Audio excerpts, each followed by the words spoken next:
Hi, I'm Angela, fashion designer and online instructor, and today we're taking a regular A-line skirt and turning it into sportswear with this cool ribbed waistband and a tie. A couple pattern alterations is all you need, and the rest is very simple to sew. Follow along. So here is the A-line skirt. This is what the waistband ends up looking like. Now, it does not matter what width of elastic you use. I'm going to show you how to do it with any of these sizes, so the technique's the same. So this particular waistband, I believe I cut this 5 inches wide.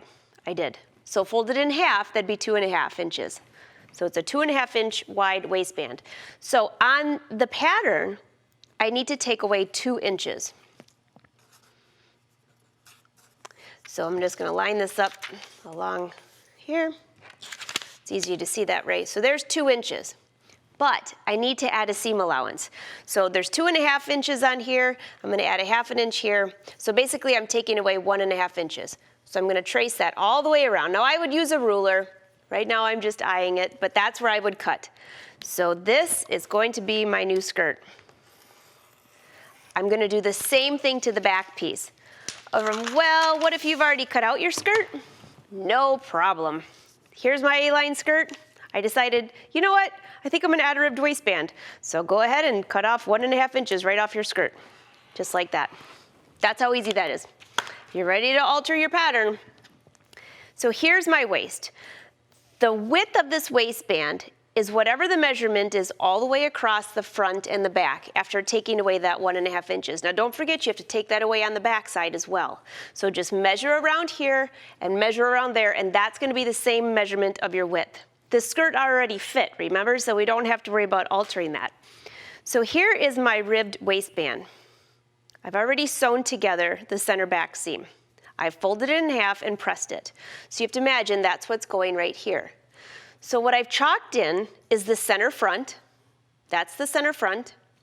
And then about 1.5 inches away on each side, I've chalked in another line. Because this is where we're going to add buttonholes. You could also add rivets, but we need something for this tape to come through. And you can use any type of tape. Now what about the elastic? When I mentioned you could use any type of elastic. This is a little bit wider. This is going to slide in all the way to the top edge. And we're going to finish the inside of this with a cover hem. Check this out right here. This waistband, doesn't it look like I'm probably using a pretty wide elastic? Well, I'm not. On the inside, this elastic is only that wide. You see it? So I serged it with the cover hem, but you can't see the cover hem from the outside. It's a great look for sportswear, simple to do. So the first thing you're going to do is take your ribbed waistband, sew together in the center back seam, press it open, and then this is fusible interfacing. Just cut a strip and press this in place. This is to protect your fabric when we sew in the buttonholes. So go ahead and take your elastic. You want your elastic to measure as close to being the same amount of width as this waistband. If you're not sure, wrap it around yourself and measure. You're going to need that and then a tie. Let's go to the sewing machine. So here is my elastic. I've already measured it. I know that I'm going to be overlapping just a little bit. So I'm going to the machine, change it to a zigzag stitch, and just go back and forth. You're just securing the elastic. No matter what size, it's going to be the exact same. Now I'm going to open my waistband up, matching up the center back. This is the center back. You can kind of see, I'll put a pin here so you can see it. And this is the center front.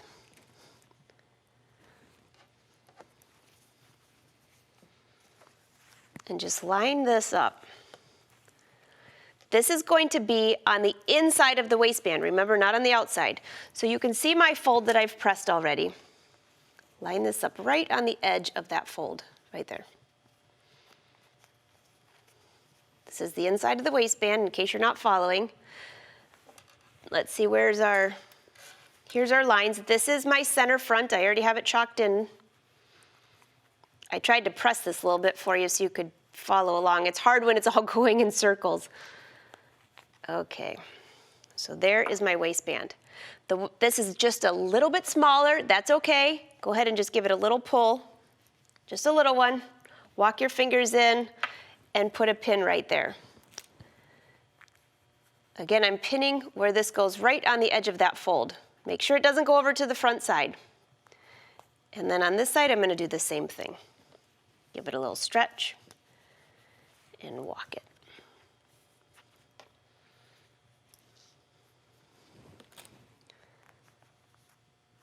Okay, that's pretty easy to do. Now, while it's pinned in place, I'm going to go and take this to the cover hem machine, but before I do that, I'm going to take this area here. This is where we're going to need to add 2 buttonholes. So I'm just going to lay this flat, change my foot to a buttonhole. How wide do you want your button? Well, usually you would put a button back here, right? So just kind of eyeball it. I wouldn't go too far, because this is just going to be a little hole right here for this to fit through. So maybe, let's just say 1/2 inch, 3/4 inch. Once you do this once, maybe just make a buttonhole so you can see what it looks like. Go ahead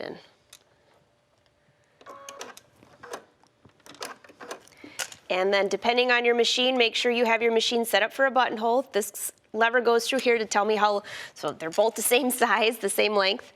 Change to a buttonhole. Any type of buttonhole is fine, but you want it to have a little bit of a wide opening. So don't pick one that's super narrow because you have to fit this through it.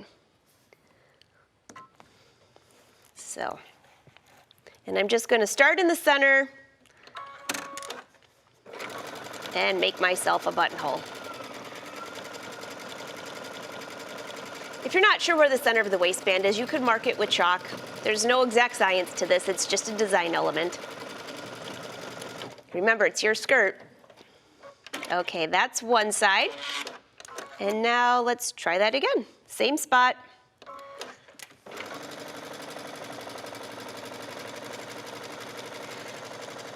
That fusible interfacing makes this so good. It doesn't have the fabric stretch out.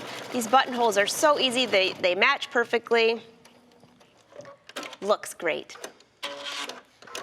Okay. There we have this. Now we're going to go to the cover hem machine.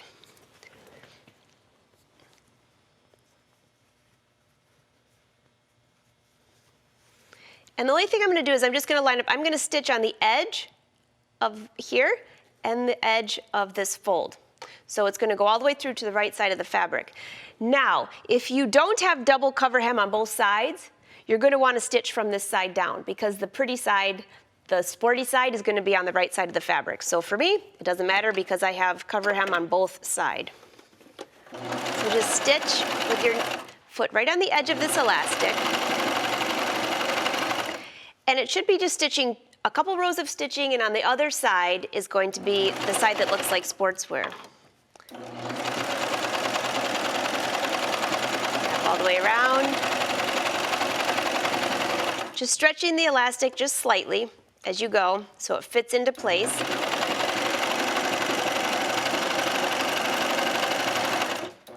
We're almost back. All right. And then I'm just going to turn this and chain off.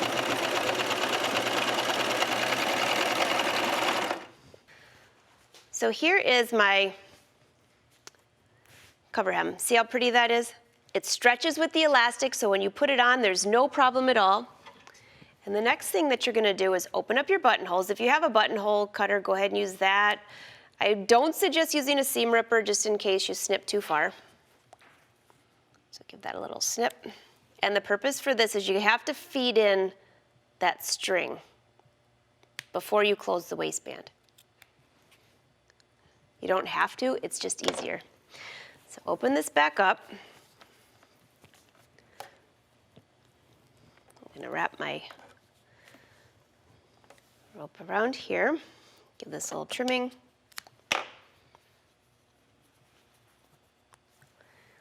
All right, there's one side. Here's the other. Now take your elastic and fold it over. And I'm just going to use a couple pins to hold this in place. So basically what I'm doing is folding the elastic so the tie is on the other side. So here's the tie, there's the elastic. Just add a few of these. Match up your center back seam. and all the way around. See how it's a little bit easier to add that tie in there before? I mean, you could always feed it in with a pin, but I find this to be much faster. So there is our waistband. Now, if you had used a thinner elastic, it wouldn't have mattered because it would have attached that elastic to the very top. So I'm just gonna stitch just for a minute here and show you what this, using a straight stitch just to base this together.